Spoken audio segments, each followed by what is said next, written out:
time being 7:03, I'll call to order the Thursday, May 22nd. The recording has stopped. Select Board meeting. This meeting is being recorded. 3 members are present, myself, Renee, and Meg, along with Town Manager Michael Units. Christine DeVoe, we anticipate joining with meeting in progress, and hoping for an update on Michael shortly.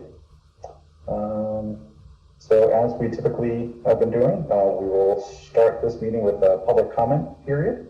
So if anyone has anything that they would like to address, either that's on the agenda or not, please just raise your hand within the Zoom function and we can get to you.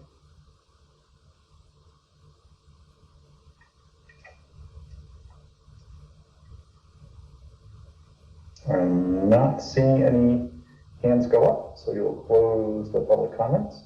Thank you very much. Forgive me, Jack. I was trying to figure out how to raise my hand in Zoom. Oh, no problem, Mark. Hi, so good evening, everybody.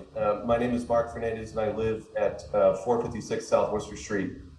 I come tonight in support of the Paces and Bella Music as a longtime resident of Norton, as a property owner of land containing wetlands, and as a person who values what's right and fair.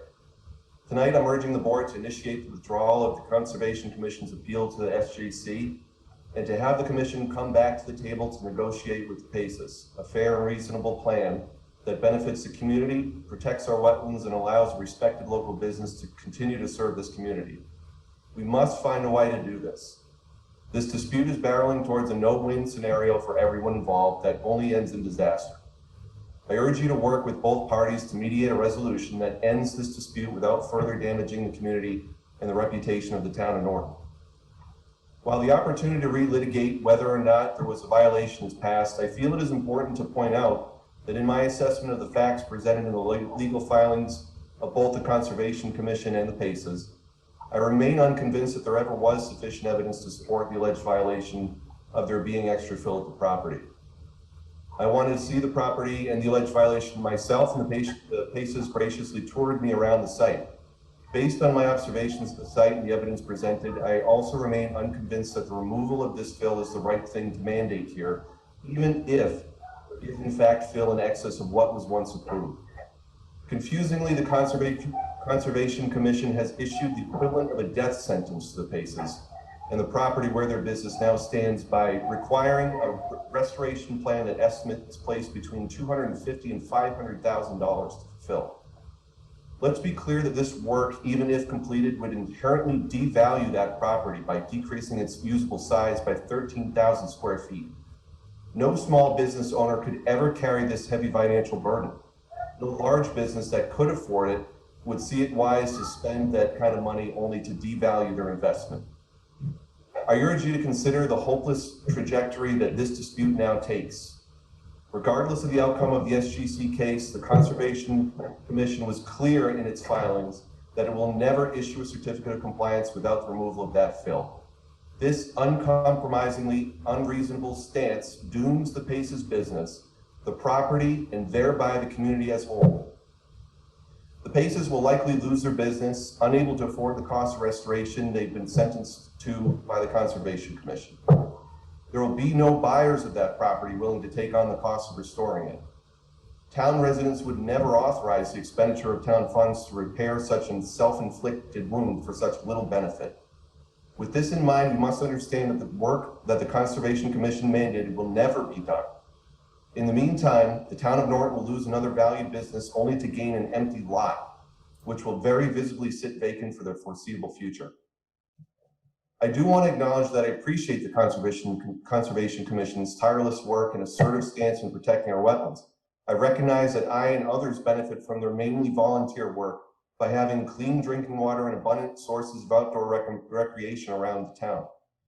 I can also appreciate that they inherited this mess from past members and their hand was forced into it, making a call that they felt was consistent with the law. I would argue, though, that they viewed this issue narrow-mindedly.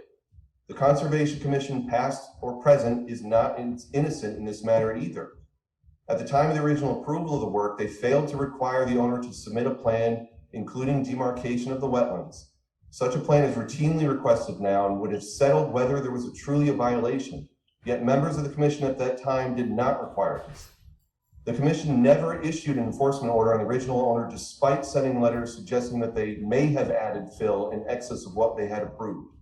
Quite the contrary, they instead continued to grant extensions for the work to be done over several more years. They failed to do all this, all while the owner, John Texera, sat in a chair alongside them for years as a member of the Conservation Commission. Yet when the Paces came to the commission 30 years later and attempted to do the right thing and worked with the commission to bring the property into compliance, they were issued a death blow. No reasonable person would see this as just or fair. This is a penalty reserved for only the most intentional and egregious offenses, which this is most certainly not. The community does not want to see a business ruined over the issuance of a violation which was based on the shakiest of grounds. We do not have the appetite for any more litigation, particularly one of our own against one of our own who only sought to do the right thing. We do not want to drive by yet another highly visible vacant lot where a proud business once stood. We do not want to see someone pay an amount of up to $500,000 to manufacture artificial wetlands that were likely not there in the first place. We do not want others who may seek to reasonably and beneficially build upon this town to instead avoid us outright for the fear of receiving the same treatment the Paces have. And importantly, we do not want to see a respected and valued local business owned by citizens of this town destroyed by this extreme penalty they've unjustly received. I urge you all to exercise your full authority to do what's right for Norton, to end this no-win standoff for the good of the community, and to bring this to a positive resolution for everyone. Thank you. Thank you very much for sharing those words, Mr. Fernandez. With the case still pending in the courts, we are unable to say anything about it, but we are meeting with members of the Conservation Commission in executive session at 8:30 tonight, and your perspective is well heard. Thank you very much for sharing. Anyone else like to speak this evening? All right, seeing none, we can jump to Mike. Is there anything that's time sensitive? Do we have people on here that need to scoop? You have the appointment. You have Pat Tarantino on for Wreaths Across America. You have people on for the purchase and sale agreement, and also Chris, the health agent. Okay, all right. Why don't we run through our appointments? Does anyone have the materials in front of them? If not, I can read the letters. Yeah, if you want to pinch it for Christine tonight, that would be phenomenal. So first on the list, we have the appointment of Paul J. O'Malley as a full-time civil service police officer.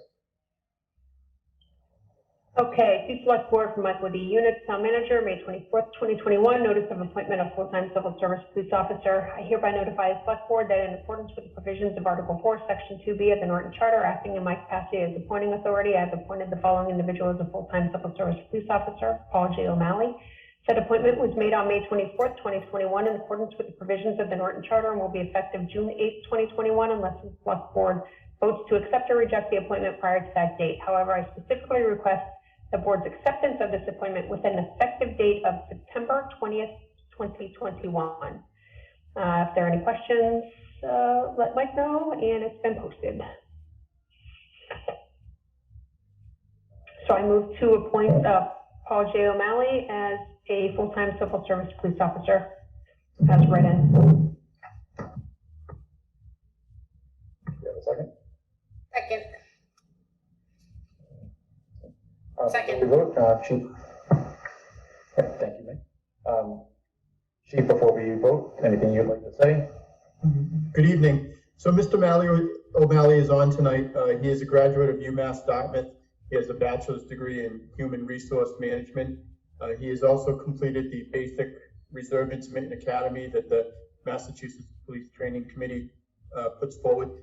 He has served the Massachusetts Army National Guard for 6 years, and he's currently employed as a human resource specialist. The reason for the appointment in September is because that's the next available academy that he'll be able to attend. Excellent. And Chief, how long is that academy? It's approximately 5 months. So we're probably looking at February before he completes, and then he will go through the field training officer program. Excellent. We have a motion and a second. Any other questions or discussion? Seeing none, we'll go to the vote. Meg? Yes. Renee? Yes. And I too vote yes. Congratulations, Officer O'Malley. Welcome to the force. Very much. Thank you. Thank you, guys. Next up, we have some shuffling on the Council of Aging. I don't think we need to get into the minutia on here, so I'll just kind of read this in as a motion. Chair entertain a motion to amend the Council on Aging appointments as follows. Natalie Lima from permanent Council on Aging member expiring 2021 to alternate Council on Aging member expiring 2022. Paul Wanamaker from alternate Council on Aging member expiring 2022 to permanent Council on Aging member expiring 2021, and the reappointment of Paul Wanamaker to permanent Council on Aging member for a term to expire in 2024. So moved. Second. Okay. Any questions or discussion on that? Seeing none. Meg? Yes. Renee? Yes. And I too am a yes. All right. Mike, any other appointments that didn't make the agenda? No, that's it. Okay. Right, we can go through the licenses next. We have a vote to approve a one-day all alcohol liquor license to Lisa Johnston for a private event at the Everett Leonard Park from 1 p.m. to 5 p.m. on Saturday, June 19th. If I scroll through here, it appears that this has been signed off by police, fire, and our building inspector. Any questions on that? Okay, Chair, entertain a motion to approve the one-day liquor license for Lisa Johnston for an event at Everett Leonard Park on June 19th, 2021 from 1 o'clock to 5 o'clock. So moved. Second. All right, we'll go to the vote. Meg? Yes. Renee? Yes. And I too am a yes. Next, we have the vote to approve a one-day beer and wine liquor license to Elias De Silva for a private event at 185 North Washington Street, it's known as New England Rodeo, from 3 p.m. to 7 p.m. on Sunday, June 6th, 2021. So I know we have a member from New England Rodeo on, Cheyenne. This is something you'd like to speak to? I mean, I can speak to all of you, absolutely. I had talked to Officer Todd Jackson today, and we actually arranged for a police detail to be here from 4 to 8 that day, seeing as the event starts at 3. We don't need a detail here right as it starts, but after it ends, we would like a police detail. He is in the works with that right now. We will be having 8 security guards. It is a Brazilian rodeo, so we will have 4 Brazilian security guards and 4 American security guards. And we will also have bracelets stating whether they can or cannot drink. That will be assigned to them at the gate, with an American and a Brazilian also at the gate, and security guards there as well. Seeing as how it is a rodeo, we will have also an EMT that Kelly Tina will email for. And the people serving the beer will be myself, and I'm tip certified, and I will also have a certified bartender with me. All right, thank you very much, Cheyenne. Any questions on this? This is the first rodeo since COVID? No, we've had 2 rodeos since COVID opened. This will be our 3rd this Saturday. Everything has gone absolutely smoothly. Obviously, it's been limited to 150 people, not including the volunteers that we have out back that are that work rodeo. and we all have masks, and we have kitchen staff as well that wear masks and gloves, and we have serve safe certifications all over the place and certificates of everything. We have security guards then, we have parking personnel, we have everyone and anyone that you can think of to make sure that everything runs smoothly as possible for everyone. And that everyone is safe. I think that's great. I was just gonna say, it's great that you guys are back in business. I just wasn't sure. I thought that there was one previously, but I wasn't sure, so. Nice to hear about everything. It's nice to see signs of life returning. So I will note that the application has also been signed off by the building inspector, deputy fire chief, and police chief. So I think we're set there. With no further questions or comment, Chair will entertain a motion to approve the one-day beer and wine liquor license for Elias Silva, 185 North Washington Street, New England Rodeo, for a private event June 6, 2021, from 3 p.m. to 7 p.m. So moved. Second. All right, we'll go to the vote. Meg? Yes. Renee? Yes. Excellent. I too am a yes. Thank you very much, Cheyenne, for joining us tonight, and best of luck with the event. Thank you so much. Things move much more brisk when there's just 3 of us, guys. This is interesting. We now go to the announcements. Our first one, special guest Pat Tarantino regarding an upcoming Reads Across America fundraising event. All right, thank you, Mr. Chairman, and thank you for allowing me to come forward. This year, the United States, I'm Pat Tarantino. This year, the United States Senate has chosen Saturday, December 18th as the Wreath Day for our country. Mark that in your little books. We have 2 other things I want to talk about. You may be seeing these little signs. They're yard signs, and they're 2-sided, and at the bottom it has the address for the Norton Wreaths Across America site, so that people can go right on there and order their wreaths. But we are selling these for $10 a piece, and a good portion of that is going towards the wreath. We're thinking, actually, it was Beth's idea, she's brilliant. She was saying, since it was sad because we can't have a really Memorial Day parade, and it's probably not going to be a Founders Day, wouldn't it be nice to have these little flags sprinkled all over town and up and down Main Street to show our patriotism, supports for our veterans, and give us some cash for the wreaths. So right now, they are at Town Hall with our veteran agent, so you can call and pick them up there. She says if she gets bombarded, she'll call me and I can go sit down there and just hand them out. People can also contact me at pat.tarantino, TARANTINO, at comcast.net, and I can arrange to meet them somewhere. I have a few people in town who said they'll run these wherever they need to go. I can also tell you that they will be at Cross Realty, and that number is 508-285-7007. Call him. If he's not there, he can have somebody there. And also Michelle's Liquor at the crossroads of North and South Worcester Street and 123. She's going to have some in her store. So you go there and you hand her a $10 bill and go support Wreaths Across America and show your patriotism at the same time. Really appreciate it.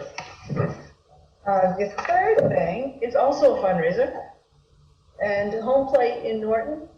Every Tuesday they allow a 501c, or which we are, to have 20% of the proceeds of whatever people have purchased for food and beverage. And as long as they have a coupon, which we have on Facebook, I'm also going to attach them to the flag. And I believe Norton Public Library has one on June 1st. Ours is June 8th. And they've agreed to put some of our coupons in the books that go out, like they do for their own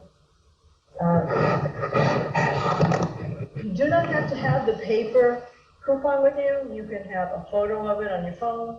You can open up Facebook and show them the coupon right on Facebook. So they're really pretty flexible about it. It's for eat-in, it's for takeout, it's also for gift certificates. All of that, whatever you purchase, 20% goes to us, minus the, before tax and tips. That's all I have to say. Does anyone have any questions? I got a few things I'd like to drop in there. Home Plate had a small mulch fire, and I'm sure they would appreciate some extra support as they patch the hole in their dining room wall. If you're on Facebook, you can go take a look. So I'm glad to say everyone's fine, but never good to see a local business get hit with that. And then, can you speak to the We Salute You project at all? The what project? The The We Salute wreaths? You project? The wreaths across the area?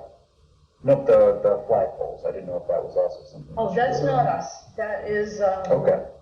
children. That's the VFW and Yes, I believe, Marcus and, Marcus Dennett, and Gary Cameron, I think are running that. Okay. All right. Excellent.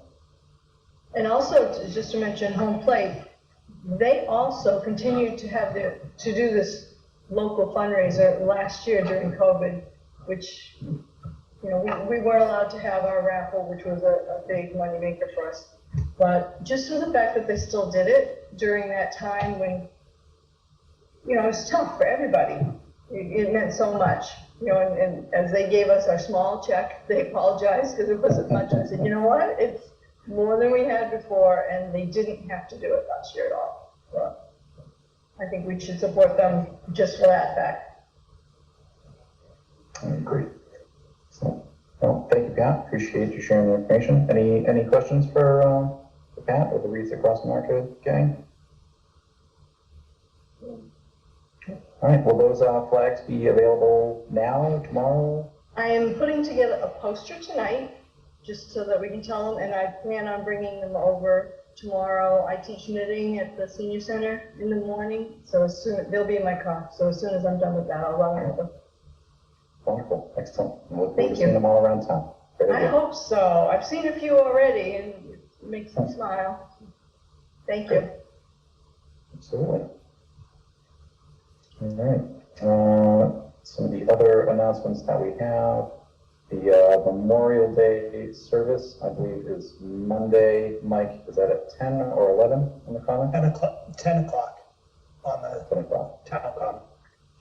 Okay. And with the lifting of the COVID restrictions, is that something the public is invited, encouraged to attend? Yes, they can attend. I'm Mayor Norton will be there with my cameras and videotaping the action. All right. Thank you very much, Peter. Look forward to seeing that. We also have the master plan open house coming up. I don't see the details in the packet, but that's an upcoming Saturday night. Is that correct? That's what I'm looking for right now. I don't have it either. While you look that up, I can read through the water usage notice. So this is from the Water Sewer Department. Just a reminder that all outside water use, which is provided through the water distribution system, is to be conducted using handheld hose only.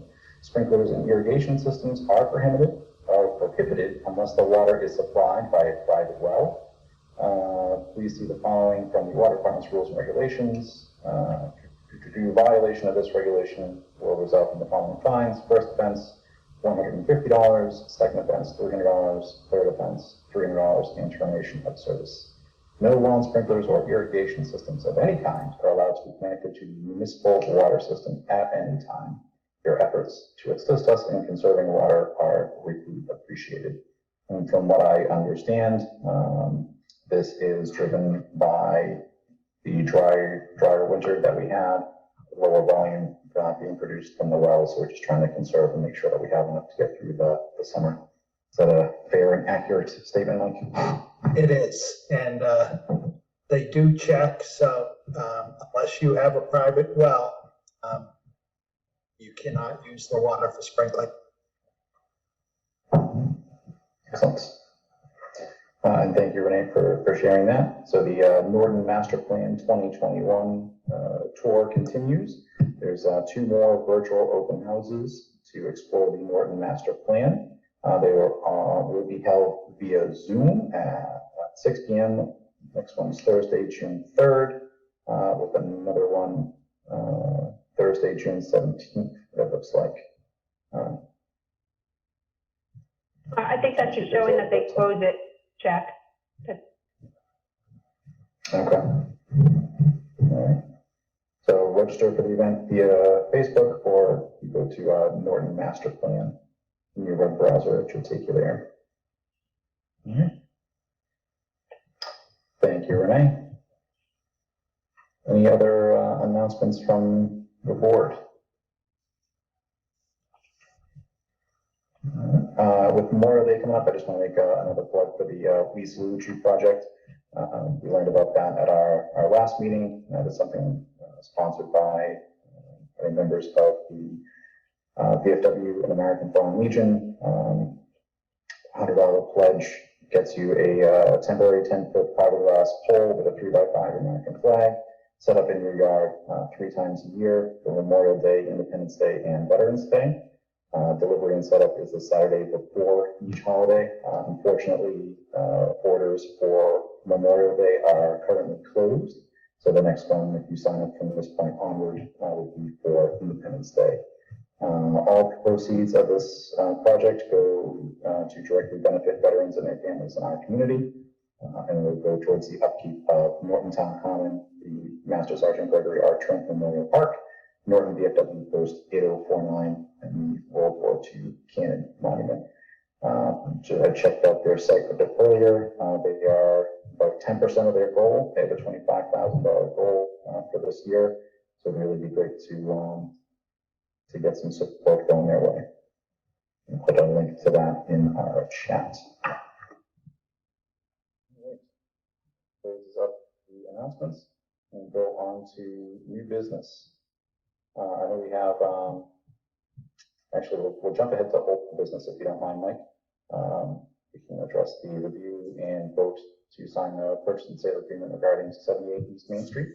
If everyone's cool with that, can take care of that and let those folks get off for the night.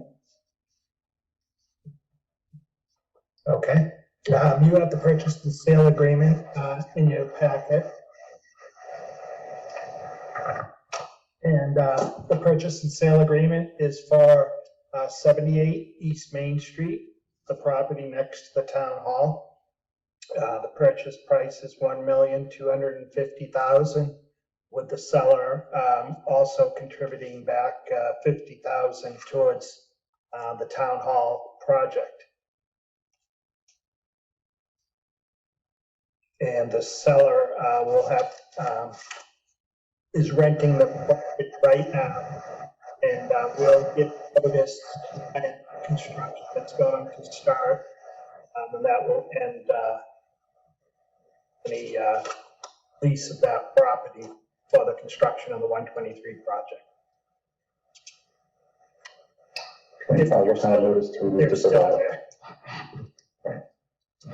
What kind of notice do we need to provide for that?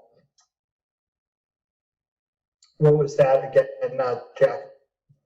What kind of notice do we need to provide prior to the start of groundbreaking? I believe, I'm going to try and find that. I think it is, I don't know if it's 30 or 60 days. It may be 60 days. Let me check. Okay. And we're rolling through it here. Renee, did I hear you had a question? I just, part of what Mike said broke up for me. I don't know if it did for everybody, so I missed the notice requirement. Yeah, that, I'm looking that up right now. Did you say, Mike, it's being rented? I didn't hear a bunch of portions of that. I heard something about rented and then you cut out on me. All right, so right now, the property is rented for the construction of Route 123. And we certainly hope that most of that project is completed and done before we start construction. But in any case, we'll have to give notice. If they're still there, we'll have to give notice before we start construction. And I'm looking that up right now. It's 60 days prior to commencing construction. Okay. And when are we it's a while, right, to commence Yeah. construction? Yeah. Do we have an estimated date? The Public Building Committee is reviewing the request for services for OPM right now. And, we hope to have that in the central register next week, and hope to have someone on board. We'll allow at least 30 days for people to respond. And once we have an OPM on board, we'll be then working on an RFQ for architects. So then we'll have to hire architects, and they have to design the building. So I don't know if Dinah might have a better time frame, but it's sometime not in 2022, Dinah. I'm sorry, I'm on an iPad tonight. Yes, probably sometime in 2022, I can think, if we get the OPM in place by the time we get out for design services, get the designs all set, we are definitely into the spring and summer of 2022. So, yeah, around there. And Mike, what is, God, I hope that 123 project is done by then, but do we know what their estimated date is, plus 15? Well, they always leave a long, when they started, they said we needed to get all the easements for 5 years. So, but I can't imagine that project would take 5 years to complete. But I'll be in communication with them and keep them up to speed. Okay. I see in section 20, we have inspection rights in here as well, so that's great. So we can get in and do any environmental testing that we may want to do, surveys. Excellent.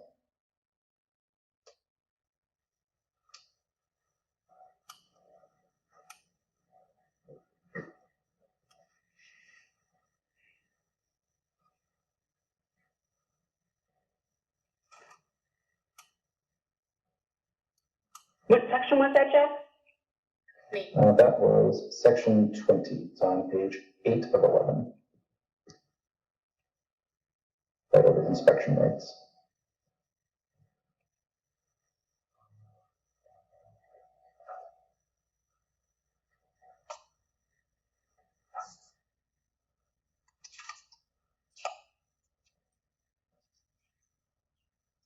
So I'll give you guys a few minutes to scroll through and see if you have any other questions that jump out.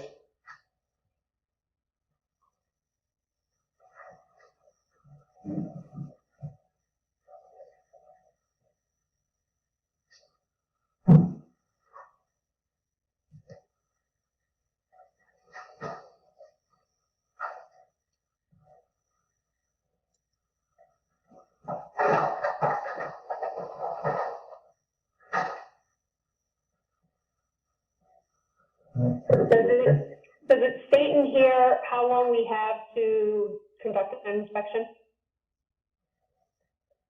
We have 90 days. From signing the PNS? Yes. And does this have to go out to bid? Like what does that process look like, and do we have enough time? It would not have to go out to bid because it's engineering. Okay. We anticipate CEC will do this for us? Yes. And where did the cost come in for that, Mike? It would have to come from the project funds.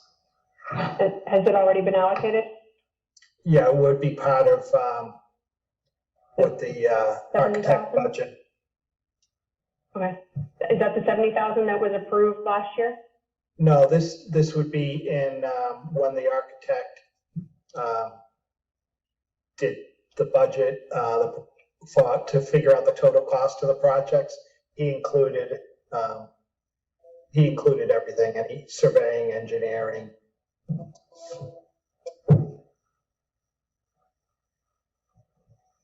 Okay, so that money is available to us now? Yes, because it's article, it's not budget. It's not borrowing? In the long run, it would be borrowing, yeah. It'd be, the project will be borrowed. But the borrowing has already been authorized in terms of the article. Right. That's it. And when we need funds, they'll do temporary borrowing and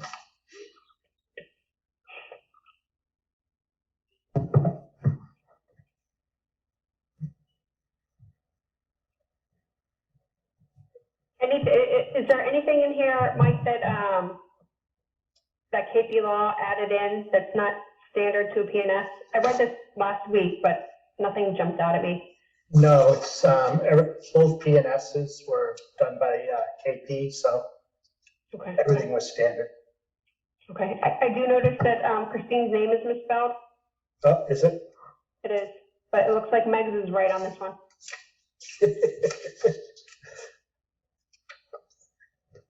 I'll make sure I correct that. Is that just the capital V and the row? No, I think we're missing an E.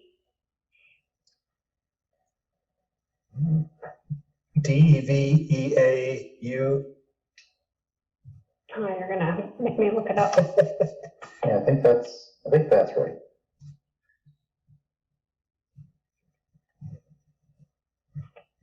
It is what I have.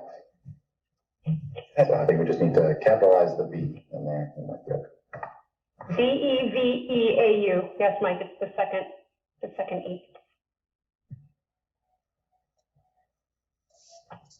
That's in there. You're looking on page 11 of 11 on the signature line? I am, but I'm looking at the packet from last week. Because that's the one I The reviewed. one that's in. And this week the is one correct? from, yes. Okay. Yep. Were there any other changes that I should be aware of from last week to this week? And her V is not capitalized, I No, hear. it's not. Okay. So it's correct. Nice. No, all that was correction of the names there. Okay. And I'll send it to you by HelloSign. Unless, well, you have to come in anyways and sign stuff, so I could leave it. We do? Yeah, Well, I have to get my yard sign anyway, so. All right. Any other questions, Renee or Meg? No, I think we're good. Chair would entertain a motion to approve the signing of the purchase and sale agreement for Oh, 78 Jack. East Main Street. I'm sorry. I'll move for discussion, yeah. Sorry. Okay. All right. Do we have a second? Second. Okay. Renee for discussion? Sorry, my notes were off to the side here. So Mike, just review this for me one more time. We approved at town meeting 1 million previously, right? So how is the 250,000? How are we paying for the additional, and what process needs to happen for that? Because in the debt exclusion vote and the debt exclusion article, it reference also purchase of land. So it'd all be part of that borrowing and that. So even though we had to previously approve this for $1 million, not the last time meeting, but the time before, Right. we don't account for the additional 250,000 separately because it's in the debt. We've already accounted for 1.2 in the debt exclusion. We put it in, when we did the article for town meeting and the article for the vote, we made sure that it mentioned purchase of land in there. So it would all be part of the debt exclusion. But was there a value for that? Like I'm just wondering how we as a town can approve 1 million, but then sign a PNS for 1.25. Because when the architect developed his prices for both projects, he also included the cost of the land purchase in there. So when we had authorization at town meeting for both projects, it included authorization to purchase land. Okay, so you're saying that the latest vote at this most recent town meeting supersedes the first vote of the $1 million? Okay, I just want to be clear because I don't want people to be confused and say, well, we only approved one, how did we end up at 1.25? Yeah, I think at the end of the day, it all rolls up to about $40.76 million sum that was on the most recent solution. So And if any if it's in particular there, line goes over. yeah, and that's fine with me, Jack. If it's in there and it's clear and transparent, then I'm fine with it. But I just, I want to point that out because we'll go back to 2 meetings ago and say, well, how did this happen, right? Yeah. Okay, that's my only question. Okay, great. We had a motion and a second. With no further discussion, you can go to a vote. Meg, Yes. Renee, Yes. and I too am a yes. All right, excellent. Thank you, Mike, for helping this along and bringing it to a close. Look forward to setting a closing date. Thank you. All right, all the way back through the packet. We can now jump back to new business, discussion and or vote on any changes to the remote participation policy and public meetings temporary protocols during COVID-19 state of emergency. We believe we have our health agent, Christian Zahner, on to weigh in from a public health perspective. So welcome, Chris. Welcome, thank you for having me. All right, where do we want to start off, gang? Chris, you want to kind of update us on what the status is in terms of state guidance? Well, first, I've got to say something first. First, I want to announce that we are back in the gray on the color codes on the map, which is fantastic. That means in the last 2 weeks, we've averaged under 10 cases. Currently, we only have 6 cases in isolation. And if we don't get any more before June 1st, we'll have none. So we are really, really low in cases right now. It's slowed way down. We're also the lowest in Bristol County at 0.4% for the 14-day percent positivity rate. So pretty awesome. And I just wanted to put that out there because the residents of Norton have done a great job. So yeah, as we all have heard on the news, as of May 29th, the governor has announced that he will be lifting all restrictions for businesses and gathering limits, and with the exception of anybody that is not fully vaccinated. So the face coverings, those will be lifted as well with social distancing if you're fully vaccinated. The people that are not fully vaccinated, we're going to follow the CDC advisory, which would be to remain wearing a face covering that covers your nose and mouth, stay 6 feet apart from others that you don't live with, avoid crowds, poorly ventilated indoor spaces, wash your hands often with soap and water, or use hand sanitizer when soap and water is not available, and get tested if you have been exposed or have symptoms associated with COVID-19. This is a fantastic step forward, hopefully call this the end of the pandemic, but we shall see how things go as time goes forward. And I do know that currently I want to say it's approximately 3.5 million people have been vaccinated at least one dose.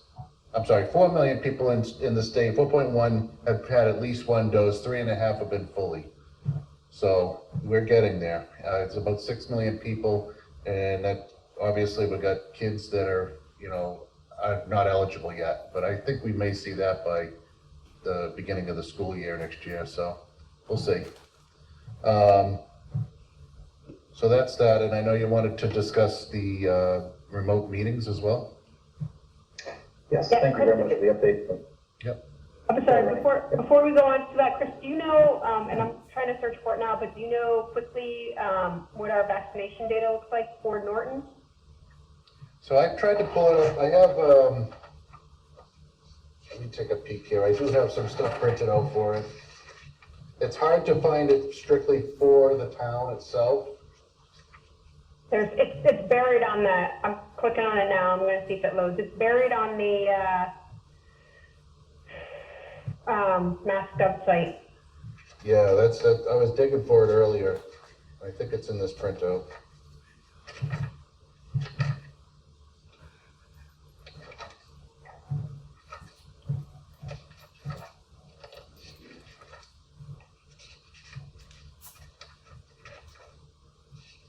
Yeah, a lot of it is by county.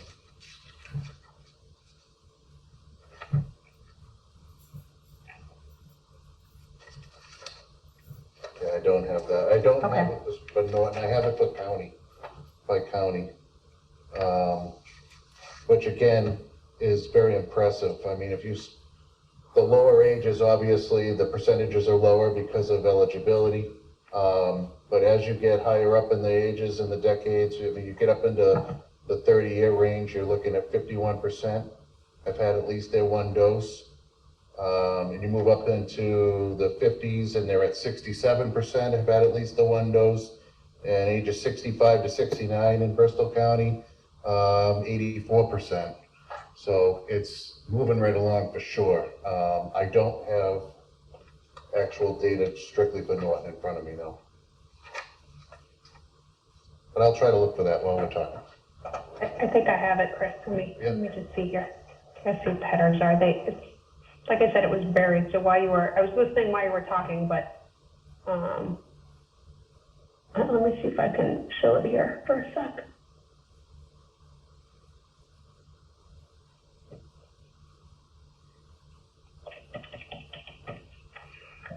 Okay, so we are only one zip code, right? 02766. Yes. The bad thing on this is they give the numbers, but not a percentage. So they have fully vaccinated individuals. Females are 4,829, males are 3,905, and other is 55. It doesn't break down by age. That's based on, actually, it does break it down on another spreadsheet. I apparently just clicked, the one that opened was the one on female versus male. So what's that, fast math, Jack? 48, 29, and 3,900, almost 9,000? Yeah, almost 9,000, so that's So we're 19,000 people in town. almost at 50%, huh? Yeah. And again, you know, a portion of our population is not eligible. Right. So it's a pretty good amount of, it's a very good percentage of our population. And the other thing I heard today that I thought was great news, and you know, it's I heard it on the radio, so you know, source-wise, I'm a little concerned, but it was saying that studies are showing right now that people that have had COVID are still showing signs of great protection by the antibodies 10 months into it. Which you know, they were saying 90 days before, so hopefully that's true. That, you know, you add that to the percentage of people vaccinated and your herd immunity gets better, you know, so. My doctor just said there's a preliminary study out, or a report out right now. He just heard this morning that if you had it, you actually could be immune for life. Yeah, see, even Wow. better. It's even better than 10 months, you know? That kind of sucks that you got the vaccine then, huh? With the symptoms you're having? No kidding. I'm still pissed about that. Oh. Well, however we have to get rid of it is fine with me. Yeah, exactly. I don't know how this, I'm sharing just what the state showed by ages. I don't know how this trends across, but at least for Norton, you know, we're getting some of the younger population in, which is great. Yep. But looks like the first one, that's to be expected, I guess. Yeah, exactly. So I don't know if this link is static, Chris, but I'll try. If it is, I'll send it to you and just That'd be so great. you have it easily available. It took me about 5 minutes to find it. Not easy. So good. Well, that's great.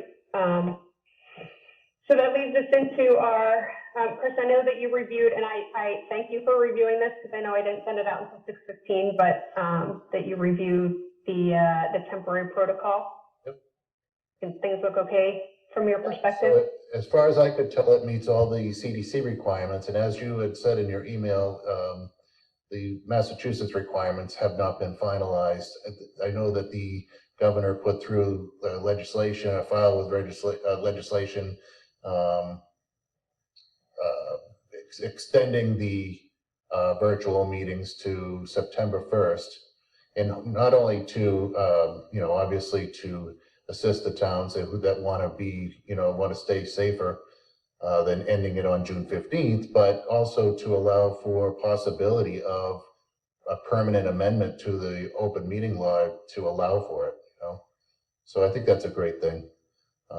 Let's hope it goes through. I'm pretty sure it probably will go through. It's common sense, I would think, but we'll see. Yeah, I know through the MMA, we talked about this with the AG, and it has to be at least 6 or 7 months ago.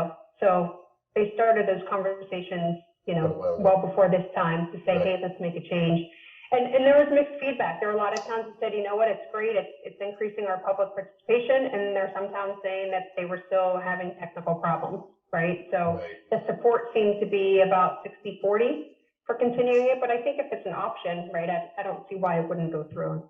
Exactly. Would make sense. So, Jack, if you don't mind, I'll share my screen again, because as I said, I know I sent it out late.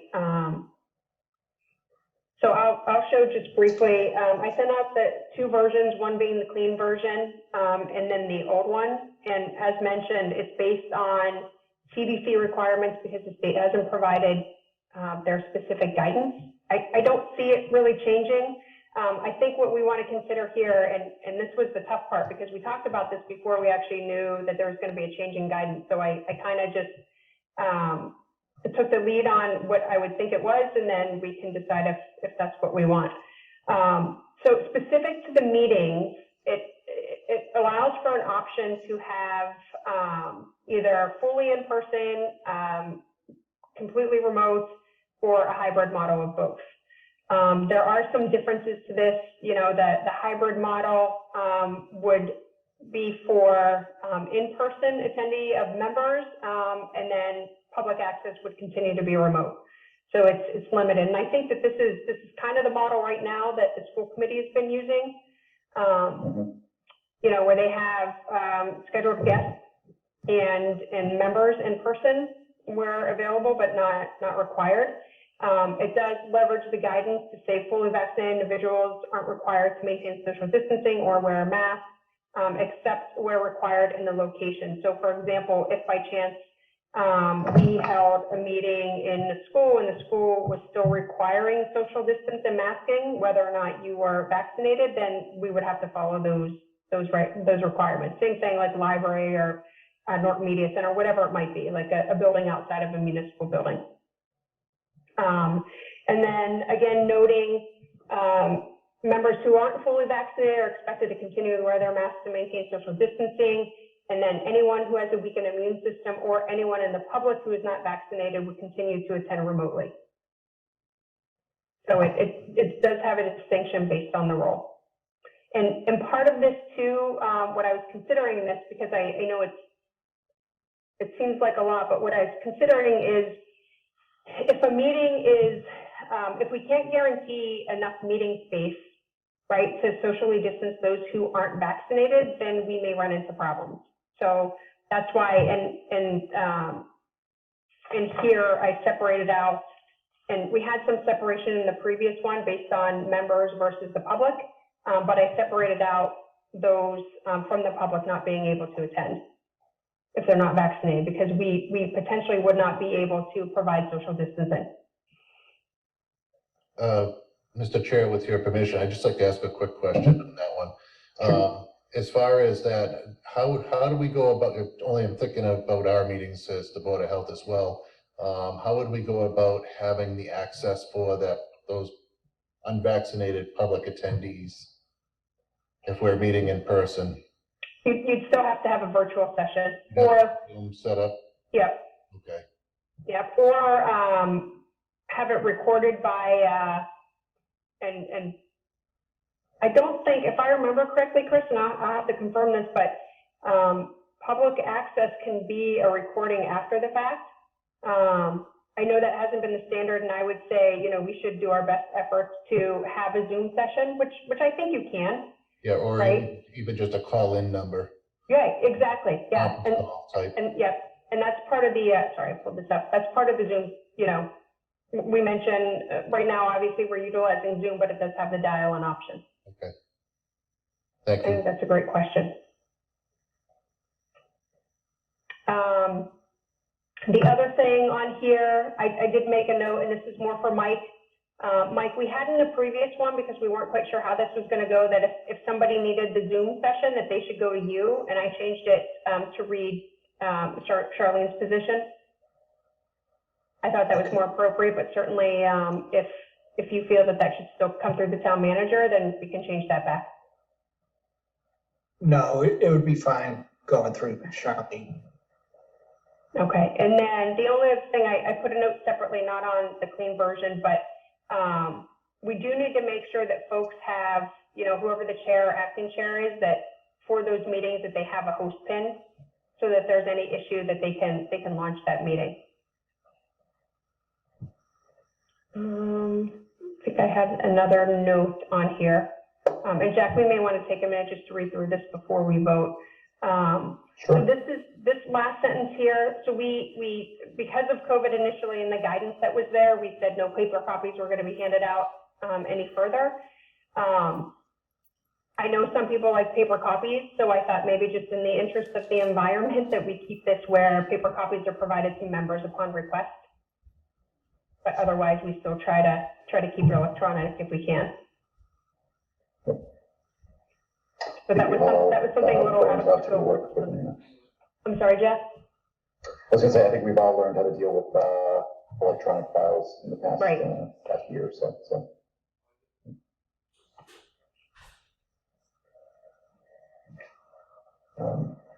So if I can ask a technical question, so Mike, it's probably worthwhile to sit down with Norton Media Center to see what type of capabilities they currently have or would be willing to put into place. As Renee alluded to, I think the school committee is doing a hybrid model now out of the library at the middle school, where the members are present physically, they are recorded, but they are also broadcasting on Zoom for public participation, and any members who may not be able to be there. And it's some setup where the individuals do not need to have a laptop in front of them, so it's some sort of host system. Not sure how feasible it is to replicate that, but I'm sure we can pick their brain and learn. I'll talk to Jason and say. And Jack, what I do for the EDC meetings is, while they don't record them, because I think we've had some conflicts with other meetings, or I'm sorry, not record them, but they're not televising them because of other conflicts. I've provided to them, like, we record it through Zoom, and then I send them the link and they post it up so that there's still the access there as well, which is a nice feature, which is a little different than what they do for ours, right? Like, they're recording it right now and broadcasting it. Yes. So do we want just, because I'm sure that you and Meg had not reviewed this between 6:15 and 7 o'clock. Do you want to just take a couple minutes to review the clean copy and see if it sounds okay? So I actually have read through it. I have no issues or qualms about what's in there. But happy to take a few minutes to read through. Meg, do you need some time? Meg's muted. Meg, let me know why.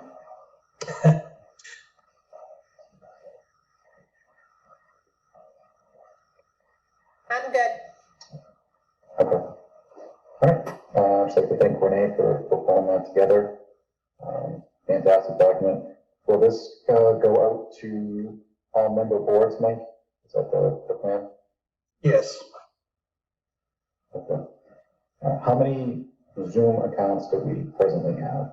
So I think right now, if my understanding is correct, they're all being funneled through Charlene, who I'm sure is juggling multiple meetings, especially on nights when there's either some scheduled simultaneously or back to back and jumping around. How can we make that easier for her?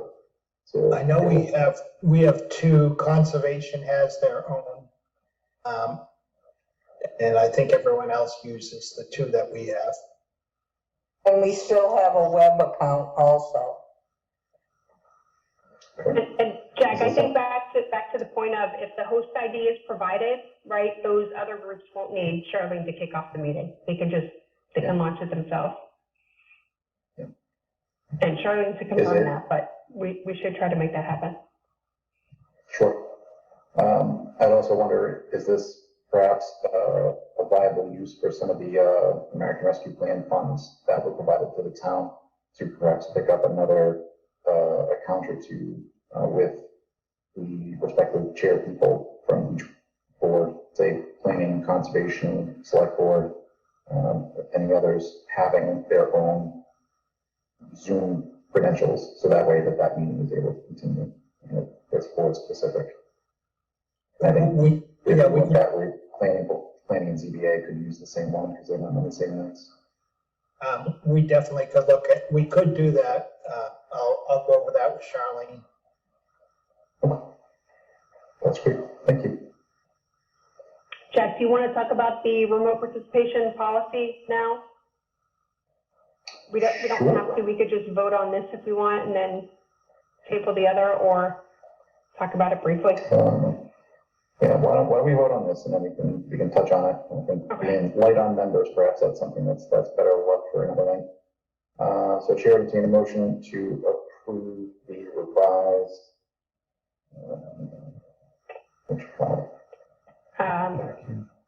Public meetings, temporary protocols in response to COVID-19. Yes, Chair would entertain a motion to approve that. So moved. Second. Can you move a motion for a document that you wrote? I guess we'll allow it.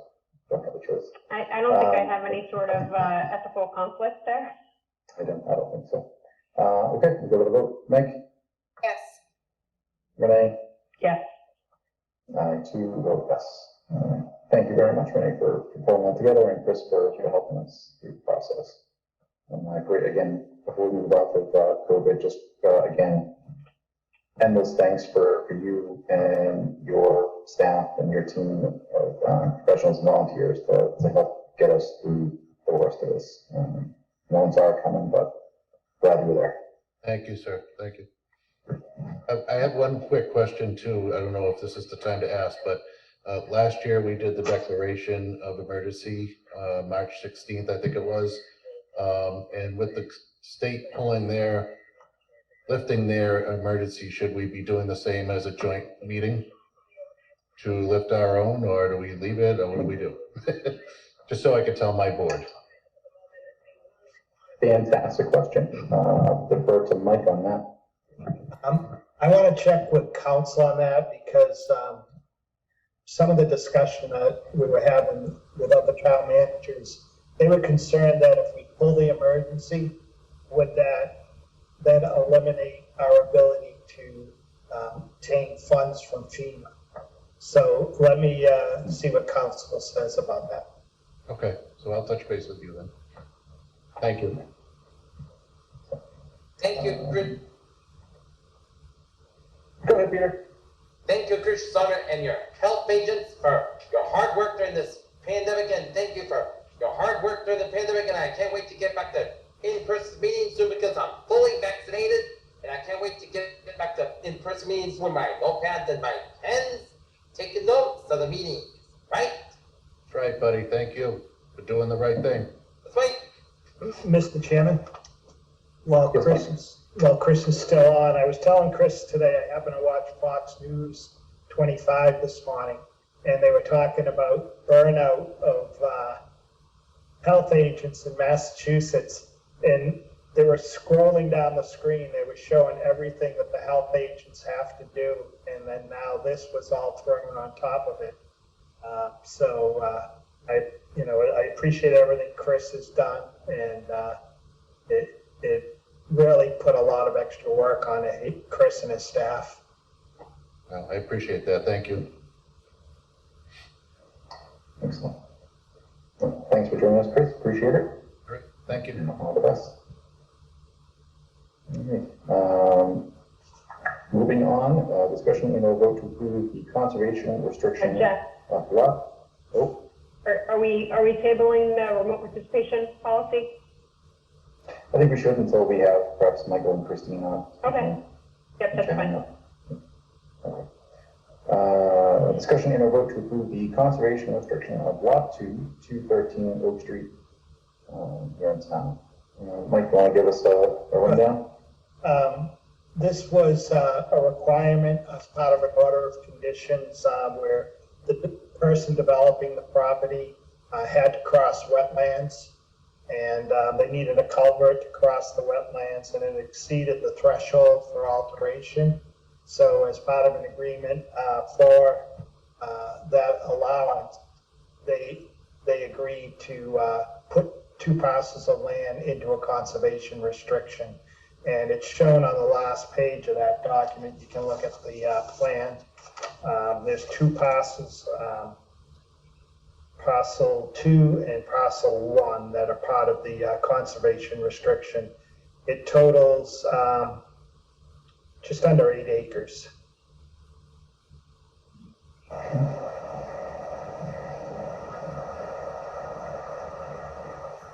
So is this something that's being done at the request of the property owner, conservation, a combination of 2? A combination. So the property owner is the grantor, and then the Town and Conservation Commission is the grantee. So this is a mutually agreed upon path for the 2 individuals? Okay.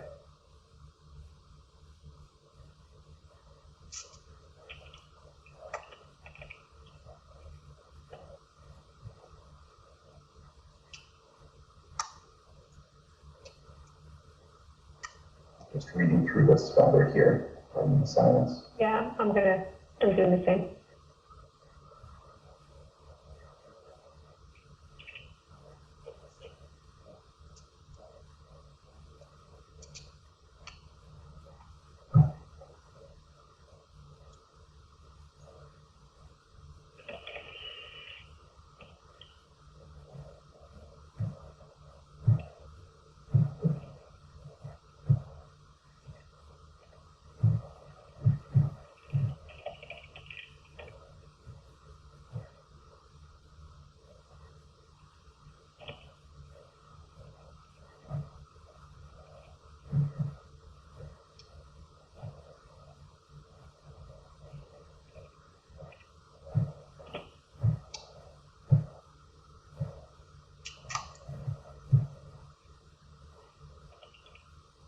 Still reading.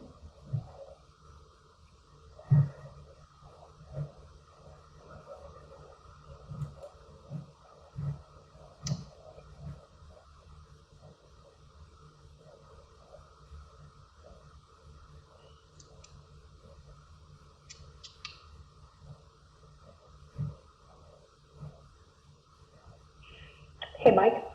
Yep. This language in perpetuity and exclusively for conservation purposes, this is similar to the other topic we were discussing, right? Yes.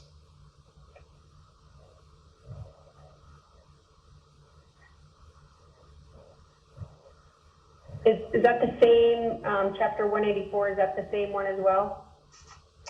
Or,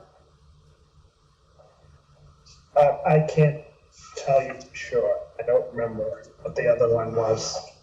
but is it like the same type of thing that then to take it out of protection, it has all those requirements? Yes. Yep. Okay.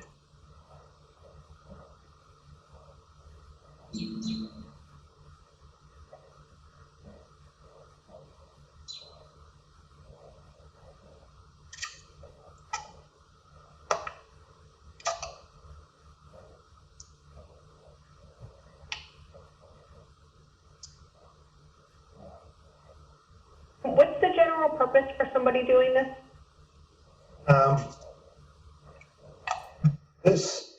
They wouldn't have been able to develop the property if they didn't do this because they were exceeding the thresholds that are allowed. They're state wetland regulations. Okay. But it can be allowed if something like this happens, so that's why they agreed to do this. Okay. Is there, I haven't seen it, is there a map that shows us that? It's the last page. Oh. Thank you. Yep. Page 37 in the packets. So they'll be building a house on lot 2A, and parcel 1 and parcel 2 will be the restricted parcels.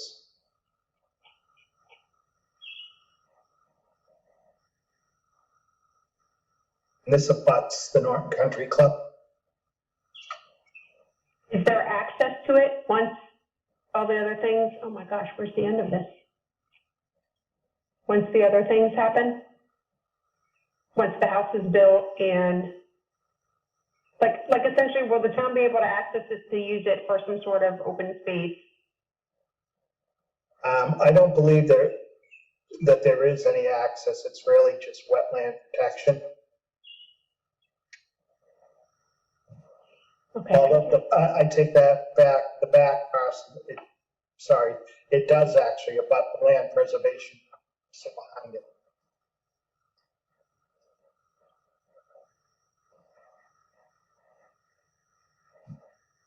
Mike, would you be able to share your screen and just show us like what exactly we're looking at on the map? I just, the text is not very clear.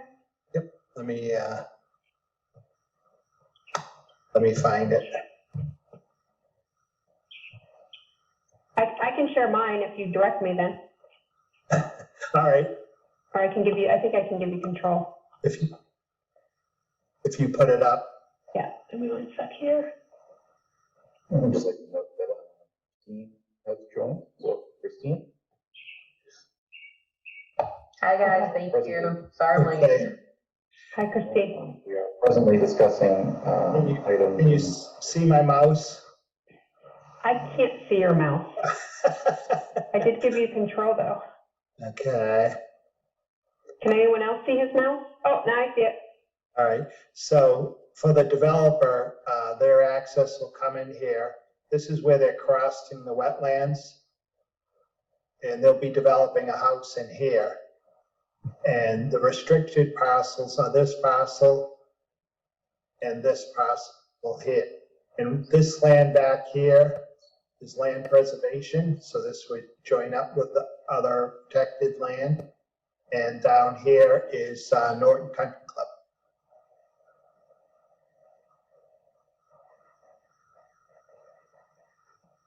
So how will that lot be accessed?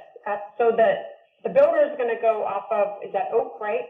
Off of Oak, yep, they'll come in here. Is that going to become the driveway for the property? Right, his driveway will come through here.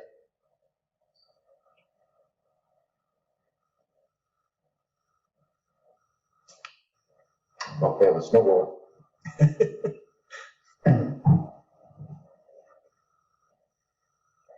That's a really big snowblower. Has this already been improved by Concom? It has.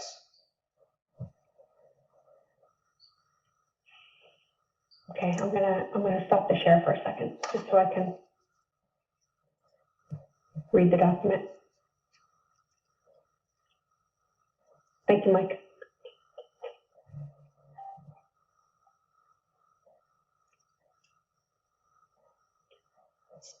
So Christine, just so you are aware, we are discussing item number 2 under new business, the conservation restriction of lot 2 at 213 streets.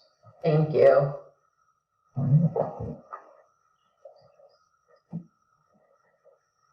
Just so folks are aware, it is presently 8:17. We had set 8:30 as the point to recess for executive session.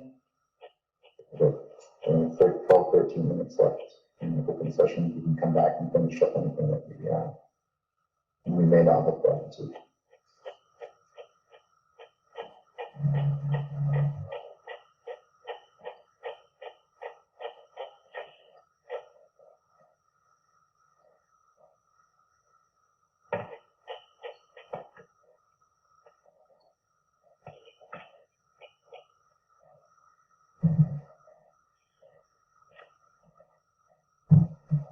Mike, can I pull this up on Map Geo by using lot 2 of 213 Oak Street?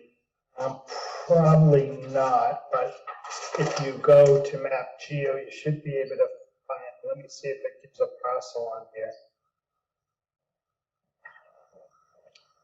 You'd probably be able to find the Norton Country Club on there, but I don't see an assessors.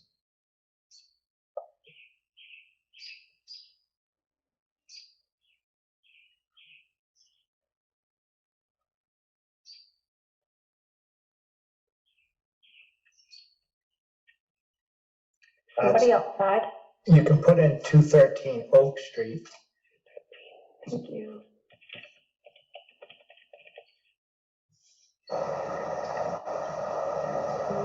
No results are found. An ST? Nope.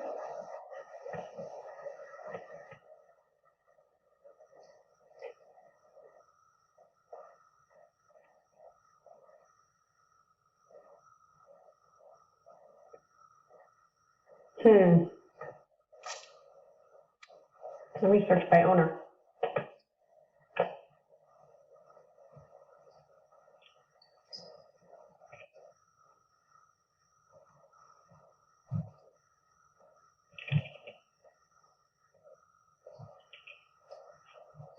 Is this the parcel we're talking about, Mike? Just started sharing my screen, let me know if that's not coming through. Looks to be in the same general area and about the same. Yeah, that is it. Yep, that definitely is it. So 15_9_0. So it's coming up as 219 Oak Street. Okay. Do we need to make sure we have the right address in that document?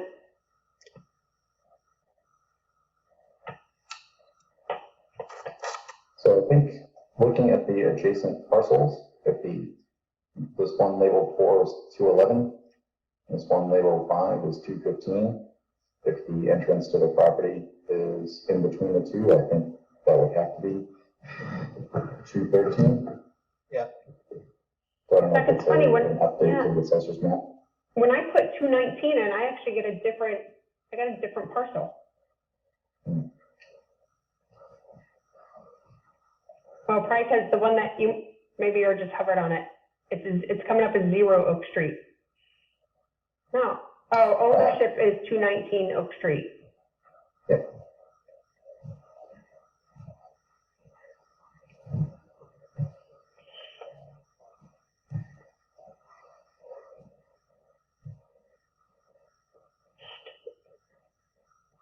So Mike, I'm going to ask a question here. This, the country club is to the right of the parcel, like when we're looking at it on the map? Yep. So is there, I know there's a section, is it abutting it, or is there a buffer of other protected land in between? So that would be 122, right? Yeah, that's land preservation. Okay.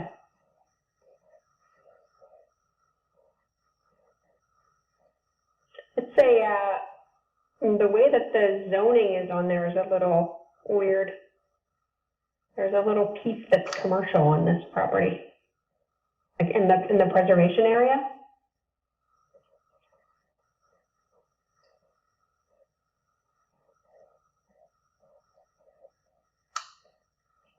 Okay, so what we looked at, what you showed us, it's all the section that's wetlands, right? And then a piece of it to, I'm just going to say the bottom, I guess.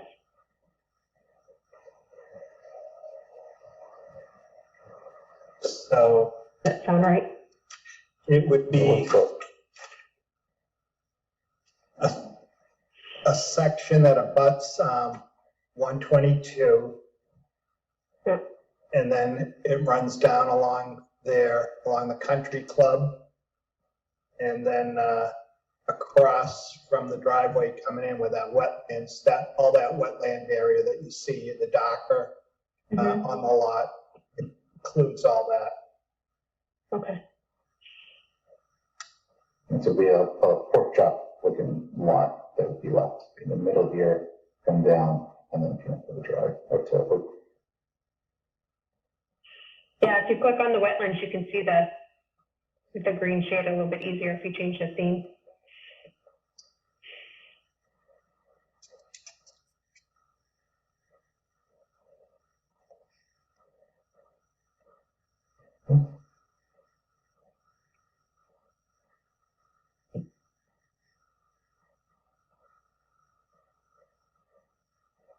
Alright.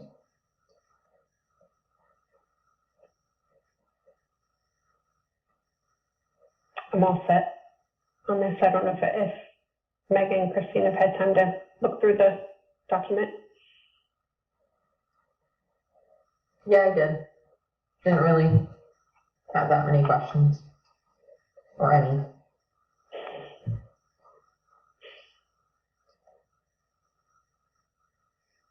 Great. With no further questions, Chair would entertain a motion to approve the conservation restriction of Lot 2, 213 Oak Street. So moved. Motion and a second. We'll vote. Meg? Yes. Renee? Yes. Christine? Yes. I too am a yes. Thank you, Mike. And that is in the box. That's what you have to come in to sign. Okay.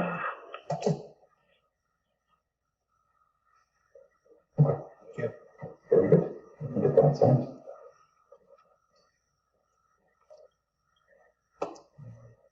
Goes back. Okay. We now have a vote to award the Sarsage paper supplies contract FY22. Once again, the only bidder was WB Mason, and on the second page, there's a list of what we use and the quantities that we use. This is for the town and the schools. And so 8.5 by 11 paper, 20 pound is $32.50 per case. And letter with 3 holes, 33.75. The other one we used is legal, 34.25 a case, and ledger, 33.50 a case. Then 96 brightness, 37.3 per case, and then bond paper, 58.3 case. And the total for our estimated values is $39,769.35. All right. Any questions on that? I think we reviewed what Sarsage was last week, but it's a regional consortium of towns that bundle together with their purchasing power that try to leverage the best prices for certain commodities that are valuable to all towns.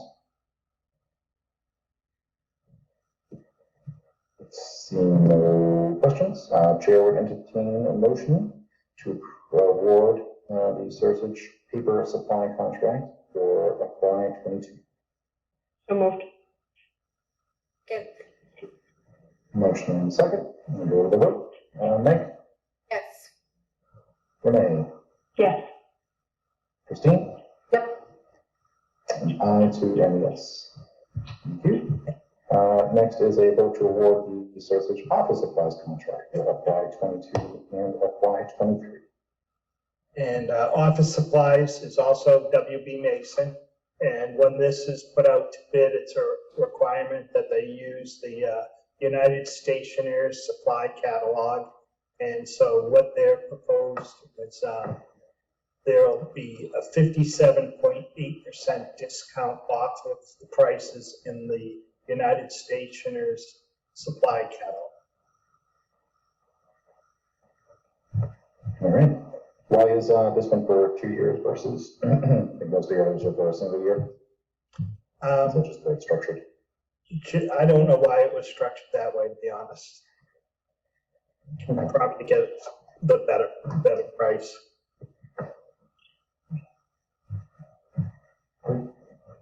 Any questions on office supplies? No. We'll hit the that was easy button and chair to obtain a motion to award the Sursage office supplies contract FY22 and FY23. So moved. Second. Motion in a second. Renee's caught sleeping. I was reading something. Meg, Yes. Renee, Yes. and Christine. Yes. And I too am yes. Thank you. Next up is a discussion on select board meeting format and communications. I will be honest, I don't know the backstory on this one. So that's what I was reading, Jack. This is the one that we tabled back in, must have been the end of March when we were doing all the budget stuff. So this was for us I think we can move this to the next meeting. This is for us to just discuss, are there better ways to get public comment, things like that. I gathered some things from the other towns, what select boards are doing. I don't think it's critical right now. So if there are no objections, I say we move it to the next meeting. That works for me. I think discussions like that are probably better served when having the full board present. So you can certainly table that. Great. That concludes new business. We did our old business earlier. Town manager's report. Mike, anything on your radar? No, nothing to report. Any idea yet when those lights on 495 might be going live? I feel like we're getting close. They've been flashing for a while. Yeah, they're still working on the bridge deck. So until they finish that bridge deck and pave, they won't be on. So I still think we're probably still on target for the second week of June. Excellent. All right, select board report in the mail. Anyone have anything they'd like to share?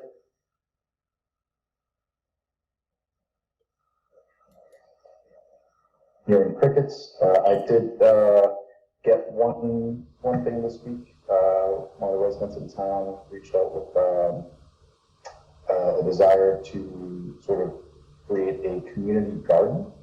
So similar to what Easton has done over in the sheep pasture, these small little planting areas on presumably town-owned property that folks could sign up and tend to little mini gardens.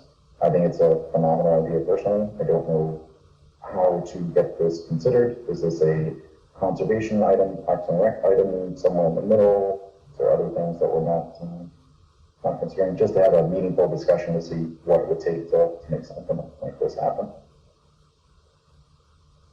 Yeah, it's a good idea. Just one of those things where we can use like open space, town-owned land. We definitely would use town-owned land. Well, I know it's town-owned, but would it be like in the open space, like anything with a restriction on it? Or would it have to be something that we have like that old firehouse land on Bay Road? I'll check with Jennifer on that and see if that's would be considered a use that could be on the protected parcels. Yep, that's the old Winnicott number 4 fire station. Thank you, Peter. Great, yeah. Do you need me to reach out to Jen on that, Mike, or is that something that you can do? I'll reach out to her, and then we'll try and see where we have something that's decent. Okay.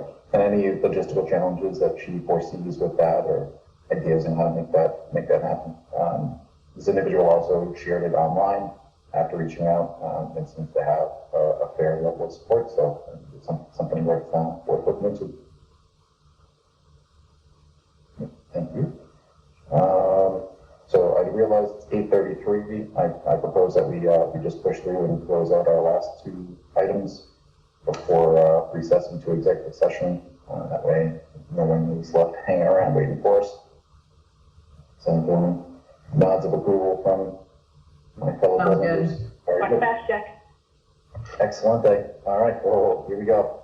I have approved payroll warrant PR 21-24 for the week ended May 15, 2021.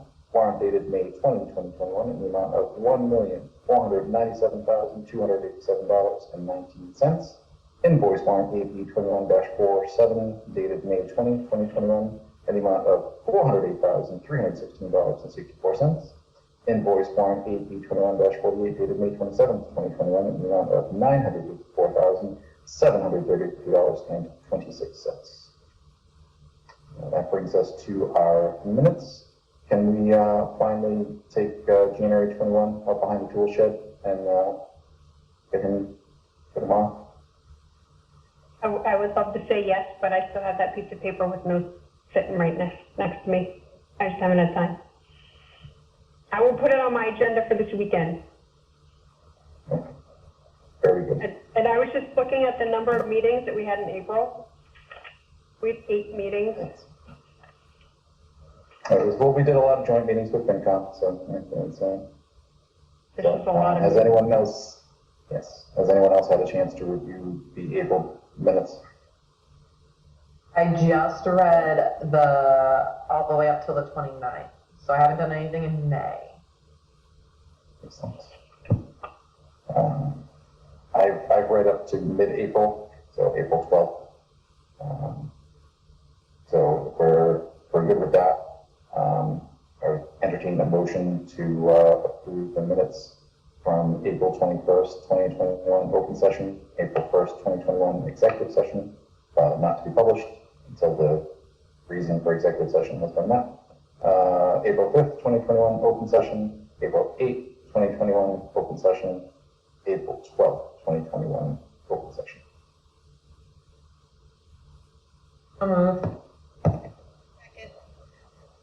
Motion and a second. Mike? Yes. Christina? Yes. Renee? I'm going to abstain. And I am a yes. Clear out some of those. Our next scheduled meeting is set for Thursday, June 10th. At this point, is there any other business to come before the board before we recess into executive session? Seeing none, I will once again struggle to find the declaration